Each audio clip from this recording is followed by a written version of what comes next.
Bonjour, je vais vous parler de la différence entre hypnose thérapeutique et hypnose de spectacle. Ce n'est pas du tout la même chose, même si il y a des inductions qui peuvent être identiques, mais le procédé n'est pas le même. Parce que d'une part, en hypnose de spectacle, ce qui se passe, c'est que l'hypnotisé teste les personnes au préalable. Il va leur faire des tests de suggestibilité pour voir s'ils sont réceptifs ou pas. D'autre part, lorsqu'il y a un hypnotiseur dans la salle, dans un restaurant, dans un bar, dans un endroit, tous les gens sont quelque part sous une certaine influence parce qu'il leur donne du pouvoir. Donc il y a aussi ça qui fait que les gens sont déjà quelque part, pour commencer, conditionnés. Conditionnés, de savoir ce qui va se passer, ce qui va leur arriver. Il peut y avoir aussi une certaine crainte qui fait qu'il donne un certain pouvoir aussi à l'hypnotiseur. D'autre part, dans l'hypnose de spectacle, ce qui se passe, c'est que tout est fait pour que ce soit vu à l'extérieur. Donc c'est du ludique et la personne qui est hypnotisée est d'accord pour se faire hypnotiser. Que ça marche ou pas, en tout cas, elle est d'accord au départ. Elle sait que c'est ludique, qu'on va s'amuser, qu'on va faire certaines choses. On va faire disparaître, par exemple, voilà, j'ai des lunettes. Tu vois les lunettes, bon, eh bien, voilà, ben, moi derrière, j'y suis pas. Tu ne vois que les lunettes. Il va y avoir des inductions qui vont être directes, qui vont être affirmatives, mais dans un sens où on force la personne à force de suggestion hypnotique directe, et puis dans la confusion aussi, beaucoup, on va confusionner le mental pour justement ouvrir cette porte pour que la personne soit favorablement dans cet état d'hypnose. Quoi dire d'autre? Donc c'est surtout, ça se voit à l'extérieur. Les signes ne vont pas être visibles comme en hypnose thérapeutique où on va faire un travail sur soi, où ça va se voir à l'intérieur et même après la séance évidemment, que ce soit par exemple pour l'hypnose tabac ou l'hypnose par exemple, on va dire des choses un peu rapides qui marchent très vite, la compulsion alimentaire aussi, eh bien ça va être des inductions bien sûr qui vont être directes. Bon, à partir de maintenant, vous ne fumez plus, vous êtes non-fumeur. À partir de maintenant, vous n'allez plus manger de sucreries. Etc., etc.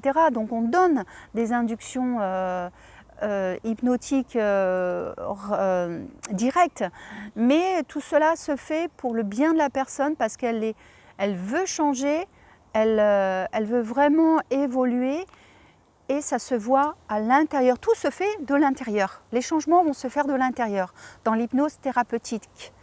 Alors que l'hypnose de spectacle, tout le monde n'est pas déjà hypnotisable. Moi-même, on a essayé sur moi, mais cela n'a pas fonctionné. Et on a essayé longtemps d'ailleurs, mais cela n'a pas fonctionné.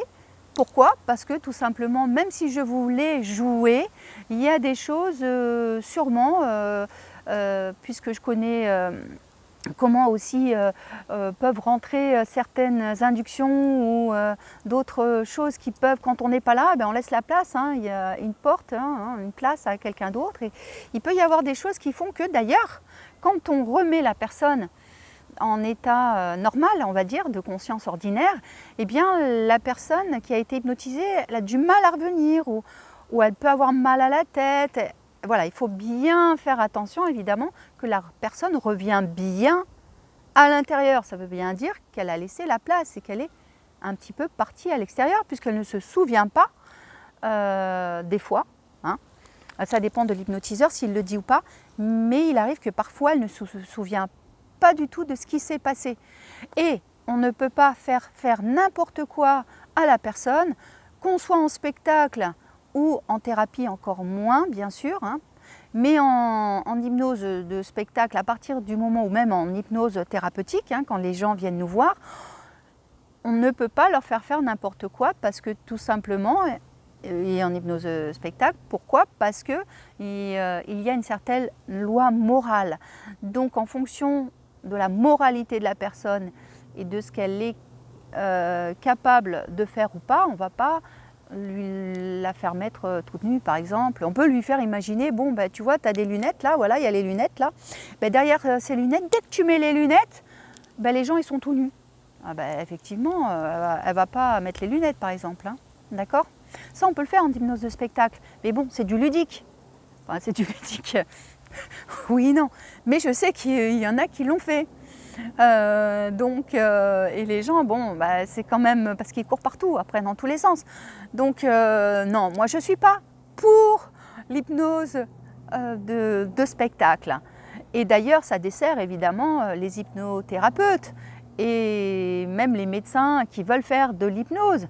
Eh bien, à cause de ça, ça dessert. Donc l'hypnothérapie, oui, ericksonienne, humaniste, traditionnelle, classique.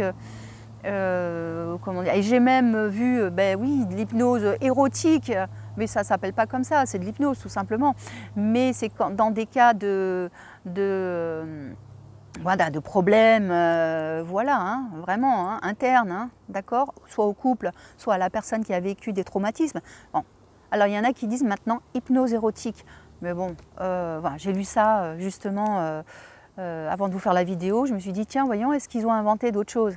Mais non, c'est de l'hypnose tout simplement, mais on va travailler tel et tel domaine, d'accord? Donc l'hypnose de rue, pour résumer, c'est ça, c'est vous êtes d'accord pour jouer, pour vous amuser, et encore, c'est pas évident que ça fonctionne, d'accord? Et ensuite, c'est surtout visible à l'extérieur. Et l'hypnose thérapeutique, c'est un travail personnel sur soi, et surtout, ça dure. Voilà, ça dure. Ce qu'on va mettre en induction hypnotique, en suggestion hypnotique, que ce soit indirect ou direct, voilà, eh bien ça va durer avec les métaphores, toutes les images, eh bien ça va durer dans le temps. Alors que l'hypnose de spectacle, ça ne dure que le temps du spectacle. Voilà, j'espère avoir répondu à vos questions. Merci, et au besoin, eh bien, si vous en avez d'autres, des questions par rapport à ça, eh bien mettez-les en commentaire.